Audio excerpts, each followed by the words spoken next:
ಕೃಷಿ ಚಟುವಟಿಕೆ ಇದು ರೈತನ ವಾಹಿನಿ. ಸರ್ ನಮಸ್ಕಾರ. ನಮಸ್ಕಾರ ಸರ್.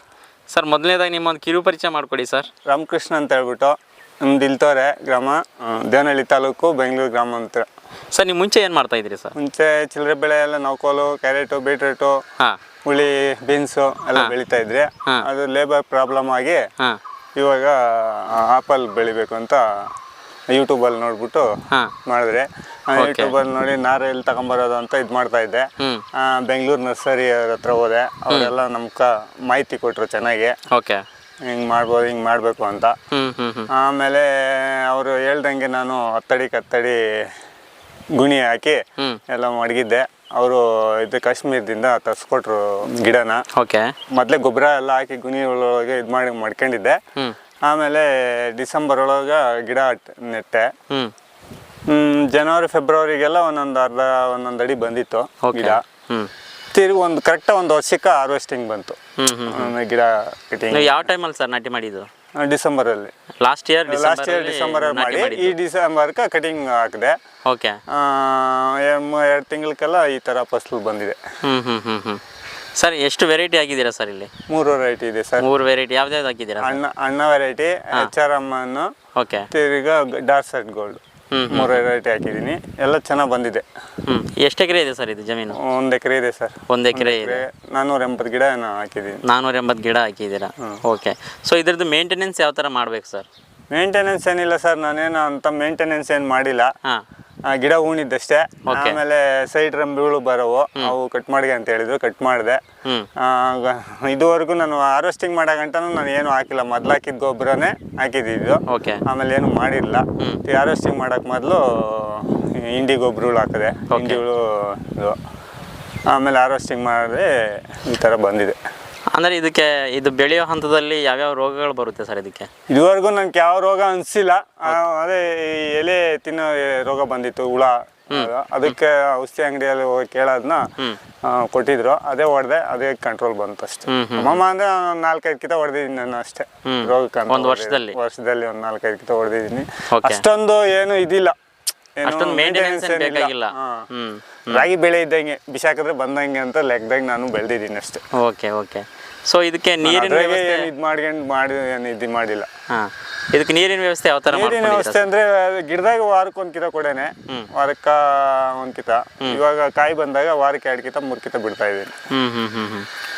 ಸೊ 1 ಎಕರೆ ಬೆಳಿಬೇಕಂತಂದ್ರೆ ಮಿನಿಮಮ್ ನೀರು ಎಷ್ಟಿರಬೇಕಾಗುತ್ತೆ ಸರ್ ಇದಕ್ಕೆ? ಮಿನಿಮಮ್ ಕಮ್ಮಿ ಇದ್ದು ನಡೀತದೆ ಸರ್. 1 ಇಂಚ್ ನೀರು ಬಂದ್ರೆ ಮೇಂಟೈನ್ ಮಾಡ್ಕೊಂಡ್ಬಿಡ್ಬೋದು. ಓಕೆ, ಅಂದ್ರೆ ಮಳೆಗಾಲದಲ್ಲಿ ಏನು ಬೇಕಾಗಿಲ್ಲ. ಮಳೆಗಾಲದಲ್ಲಿ ನೀರೇ ಕೇಳಲ್ಲ. ನವೆಂಬರಿಂದ ಆಚೆಗೆ ನೀರು ಕೇಳ್ತೈತೆ. ನವೆಂಬರಿಂದ ಜೂನ್ ಜುಲೈವರೆಗೂ ನೀರು ಬಿಟ್ಕೊಂಡಿದ್ರೆ ಸಾಕು. ಆಮೇಲೆ ನೀರೇ ಬಿಡಂಗಿಲ್ಲ, ಬೇಸಿಗೆಗೆ ಮಾತ್ರ.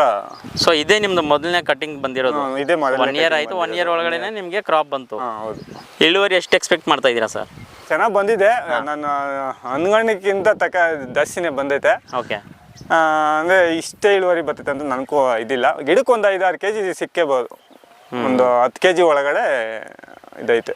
ಸರ್ ಇದು ನೋಡಿ, ಡಾರ್ಕ್ ಸೆಟ್ ಗೋಲ್ಡು. ಕಾಯಿ ನೋಡಿ ಹೆಂಗೆ ಬಿಟ್ಟಿದೆ, ಸೈಜು ಬಂದಿದೆ ಸರ್. ಅದಷ್ಟೇನ ಸೈಜ್ ಇನ್ನೂ ದಪ್ಪ ಆಗುತ್ತೆ ಸರ್? ದಪ್ಪ ಆಗುತ್ತೆ ಸರ್.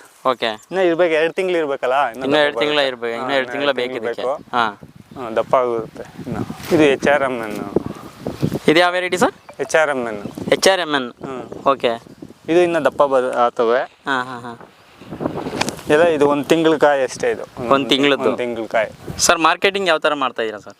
ಬೆಂಗಳೂರು ಸುತ್ತಮುತ್ತನೂ ಯಾರು ಬೆಳೆದಿಲ್ಲ, ಇಲ್ಲೇ ಮಾರ್ಕೆಟಿಂಗು ಮಾಡ್ತೀರಿ. ಕಿತ್ಕೊಂಡು ಯಾವ್ದು ಬೇಕಾದರೂ ತಿನ್ಬಿಟ್ಟು ಟೇಸ್ಟ್ ನೋಡ್ಬಿಟ್ಟು ಯಾವ್ದು ಬೇಕಾದ್ರೂ ಕಿತ್ಕೊಂಬಂದು ತೂಕ ಹಾಕ್ಸ್ಕೊಂಡು ತಗೊಂಡು ಹೋಗ್ಬೋದು. ಸರ್ ನಿಮ್ಗೆ ಆವಾಗಲೇ ನಾನು ಹೇಳಿದ್ದೆ, ಇದು ನಿಮಗೆ ನಮ್ಮ ನರ್ಸರಿಯಲ್ಲಿ ಗಿಡ ತೋರಿಸಿದೆ, ಇಲ್ಲಿ ತೋಟ ತೋರಿಸಿ ನಿಮಗೆ ಹೇಳಿದ್ದೆ. ಇದು ಬೆಂಗಳೂರಿಗೆ ಹತ್ತಿರವಾದ ತೋಟ. ಬೆಂಗಳೂರಿಗೆ ಅಂತ ಹೇಳಿದರೆ ಭಾಳ ಹತ್ತಿರ ತೋಟ. ನೋಡಿ, ಏರ್ಪೋರ್ಟ್ ಇಲ್ಲಿಂದ 5-6 ಕಿಲೋಮೀಟ್ರ್ ಏರ್ಪೋರ್ಟ್ ಇರೋದು.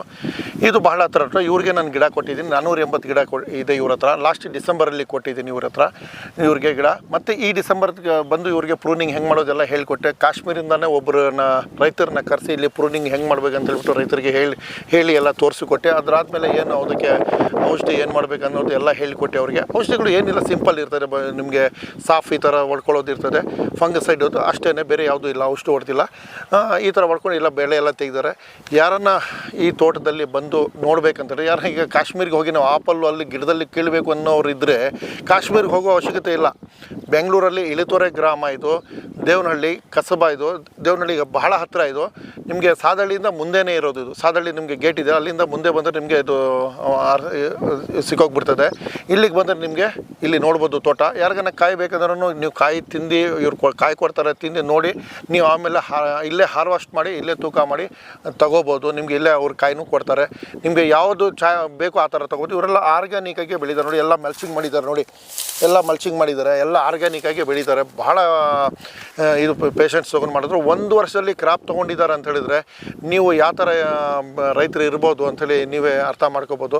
ಯಾರಿಗಾನ ಬೇಕಾದವರು ಬಂದು ಇಲ್ಲಿ ತೋಟನೇ ಎಲ್ಲ ವಿಸಿಟ್ ಮಾಡಿ. 480 ಗಿಡ ಇದೆ. 480ರಲ್ಲಿ ಒಂದು 5-6 ಗಿಡ ಬಿಟ್ಟರೆ ಎಲ್ಲದರಲ್ಲಿನೂ ಕಾಯಿ ಇದೆ. 3 ವೆರೈಟಿ ಇದೆ ಇದರಲ್ಲಿ. HRMN ಇದೆ, ಆನಾ ಇದೆ, ಡಾರ್ಸೆಟ್ ಗೋಲ್ಡನ್ ಇದೆ. ಇನ್ನೂ 1 ತಿಂಗಳು 1.5 ತಿಂಗಳು ಹೋಗಬೇಕು ಇನ್ನು ಬರಲಿ ಇನ್ನು ಹಾರ್ವೆಸ್ಟ್ ಮಾಡಲಿಕ್ಕೆ. ಯಾರನ್ನ ಇವಾಗ ತೋಟ ಯಾರು ನಾವು ನೋಡ್ಬೇಕಂತ ಹೇಳಿದ್ರೆ ಇವ್ರ ಹತ್ರ ಇಳ್ತೊರೆ ಗ್ರಾಮಕ್ಕೆ ಬಂದುಬಿಟ್ಟು ಇಲ್ಲಿಗೆ ಬರ್ಬೋದು. ಇವ್ರ ನಂಬರು ನಾವು ನಂಗೆ ಕೊಟ್ಟಿರ್ತೀನಿ, ಇವ್ರು ನೋಡಿ ಅಲ್ಲಿ ಮಾಡ್ಬೋದು. ಇದು ಈ ಥರ ಬರ್ತದೆ. ನಾನು ಕಾಶ್ಮೀರಿಗೆ ಹೋಗಿದ್ದೆ. ಕಾಶ್ಮೀರಿಗೆ ಹೋಗಿ ಅಲ್ಲೆಲ್ಲ ಲೈಸೆನ್ಸಿಂಗ್ ಮಾಡಿಕೊಂಡು ಅಲ್ಲಿ ಟ್ರೈನಿಂಗ್ ತೊಗೊಂಡು ರಂಗರೀತಲ್ಲಿ IHR ಅಲ್ಲಿ ಹೋಗಿ ಅಲ್ಲೆಲ್ಲ ತೊಗೊಂಡು ಬಂದು ಆಮೇಲೆ ಇವ್ರಿಗೆಲ್ಲ ನಾನು ಗಿಡ ಕೊಟ್ಟೆ. ಈ ಥರದ್ರಲ್ಲಿ ಇದೆಲ್ಲ ತುಂಬ ಚೆನ್ನಾಗಿ ಇವ್ರಿಗೂ ಬಂದಿದೆ. ನಾನು ಅಲ್ಲಿಂದನೇ ಯಾವ ಥರ ಟ್ರೈನಿಂಗ್ ತೊಗೊಂಡ್ರಿ ಸರ್? ಆಪಲ್ ಬಗ್ಗೆ ನೀವು ಆಪಲ್ ಯಾವ ಥರ ಬೆಳಿಬೇಕು, ಯಾವ ಆಪಲ್ ಎಲ್ಲಿ ಬೆಳಿಬೋದು, ಇದು ಮತ್ತು ನಿಮಗೆ ಗ್ರಾಫ್ಟಿಂಗ್ ಯಾವ ಥರ ಮಾಡ್ಕೋಬೇಕು, ಕ್ಲೋನಿಂಗ್ ವೆರೈಟಿ ಯಾವುದು, ಅಪ್ರೋಚ್ ಯಾವುದು, ಈ ಥರ ಎಲ್ಲ ಹೇಳ್ಕೊಟ್ರು ನನಗೆ. ಅದೆಲ್ಲ ಟ್ರೈನಿಂಗ್ ತೊಗೊಂಡೆ. ನಮ್ಮ ಕಡೆ ಯಾವುದು ಬೆಳಿಬೇಕು, ನೀವು ನೀವು ಬೆಳೆ ಇದೆಯಲ್ಲ, ನೀವು ಇದನ್ನು ಕೊಟ್ಟರೆ ರೈತರಿಗೆ ಅನುಕೂಲ ಆಗುತ್ತೆ, ಇದೆಲ್ಲ ನನಗೆ ಹೇಳ್ಕೊಟ್ರು. ಆ ಥರ ತೊಗೊಂಡು ಬಂದು ಇವ್ರಿಗೆ ನಾನು ನಿಂತ್ಕೊಂಡು ನಾನು ಎಲ್ಲ ಮಾಡಿದೆ. ನೋಡಿ ನಿಮ್ಮ ಮುಂದೆನೇ, ನಿಮ್ಮ ಕಣ್ಮುಂದೆನೇ ಇವಾಗ ಎಲ್ಲ ರಿಸಲ್ಟ್ ಇಲ್ಲಿದೆ. ಹೌದು ಸರ್, ಹೌದು, ತುಂಬ ಚೆನ್ನಾಗಿ ಬಂದಿದೆ. ಇದೆ. ಈಗ ಬೆಂಗಳೂರವ್ರಿಗೆ ನನಗೆ ಒಂದು ಹೆಮ್ಮೆಯಿಂದ ಹೇಳ್ಕೊಳ್ತೀವಿ, ಬೆಂಗಳೂರಲ್ಲಿ ನೀವು ಕಾಶ್ಮೀರಿಗೆ ಹೋಗೋಂಗಿಲ್ಲ, ನೀವು ಇಲ್ಲಿ ಬಂದು ತೊಗೋಬೋದು. ರೈತರಿಗೂ ಒಂದು ಹೆಲ್ಪ್ ಮಾಡೋಂಗಿರ್ತದೆ, ಉತ್ತೇಜನ ಮಾಡೋಂಗಿರ್ತದೆ, ರೈತರಿಗೆ ಉತ್ತೇಜನ ಮಾಡೋಂಗಿರ್ತದೆ. ಬಂದು ಇಲ್ಲಿ ಇವ್ರಿಗೆ ನೀವೇ ಇಲ್ಲಿ ಹಾರ್ವೆಸ್ಟ್ ಮಾಡಿ ತೊಗೋಬೋದು. ರೇಟೂ ನಿಮಗೆ ಭಾಳ ಕಡಿಮೆಯಲ್ಲಿನೂ ಕೊಡ್ತಾರೆ, ತೊಂದರೆ ಇಲ್ಲ. ಮಾರ್ಕೆಟಿಂದ ಕಡಿಮೆ ಕೊಡ್ತಾರೆ. ನಮ್ಮ ರೈತರಿಗೂ ನೀವು ಬಂದು ಹೆಲ್ಪ್ ಮಾಡಬೇಕಂತ ನಾನು ನಮ್ಮ ಬೆಂಗಳೂರು ಜನರಿಗೆ ನಾನು ಕೇಳ್ಕೊಳ್ತೀನಿ. ಸರ್, ಅದು ಸರ್ಟಿಫಿಕೇಟ್ ಯಾವ ಸಂಸ್ಥೆ ಕಡೆಯಿಂದ? ಸರ್ ಇದು IHR ಇಂದ ನೋಡಿ, IHR ಇಂದ ಇದು. IHR ನೋಡಿ, ICAR central institute of temperate and horticulture department, Rangreth ಅಂತ ಕಾಶ್ಮೀರ್, ಜಮ್ಮು ಆ್ಯಂಡ್ ಕಾಶ್ಮೀರ್ದು ಇದು. ಅಲ್ಲಿಂದ ನಾನು ತೊಗೊಂಡಿರೋದು. ಮತ್ತು 8 ವರ್ಷಕ್ಕೆ ನಾವು MOU ಮಾಡ್ಕೊಂಡಿದ್ದೀವಿ. 8 ವರ್ಷ ನನ್ನ ಜೊತೆಯಲ್ಲಿ ಅವ್ರು ಕೋಆರ್ಡಿನೇಟ್ ಮಾಡ್ಕೊಂಡು ಇರ್ತಾರೆ ಅವರು. ಆ ಥರ ಇವಾಗ ಈ ಫಾರ್ಮ್ ಇವಾಗ ನೀವು ಇವರಿಗೆ ಗಿಡಗಳು ಕೊಟ್ಟಿದ್ದೀರಾ, ಬೆಳೆಸಿದ್ದೀರಾ, ಬೆಳೆ ಚೆನ್ನಾಗಿ ಬಂದಿದೆ. ಹೌದು ಸರ್. ಸೊ ನೋಡೋ ವೀಕ್ಷಕರಿಗೆ ಇನ್ನೂ ಯಾರಾದರೂ ಅವ್ರಿಗೂ ಆ್ಯಪಲ್ ಗಿಡಗಳು ಬೇಕಂತಂದರೆ ಅವ್ರಿಗೆ ಏನು ಹೇಳಕ್ಕೆ ಬಯಸ್ತೀರಾ ಸರ್? ಸರ್, ಆಪಲ್ ಗಿಡ ಬೇಕಾದರೆ ನಾವು ಗಿಡ ಬೇಕಾದರೆ ಒಳ್ಳೆ ಗಿಡ ಕೊಡ್ತೀವಿ, ಬಂದು ನೀವು ಗಿಡ ನೋಡ್ಬೋದು. ಮತ್ತು ಇಲ್ಲಿ ಯಾವ ವೆರೈಟಿ ಬರ್ತದೆ ಅದೇ ಗಿಡ ಕೊಡ್ತೀವಿ. ಮತ್ತು ನಿಮಗೆ ಕೋಆರ್ಡಿನೇಟ್ ಮಾಡ್ತಾ ಇರ್ತೀವಿ, ಈ ಥರ ಮಾಡಿ ಅಂತ ಹೇಳ್ಬಿಟ್ಟು ಎಲ್ಲ ಹೇಳ್ಕೊಡ್ತೀವಿ.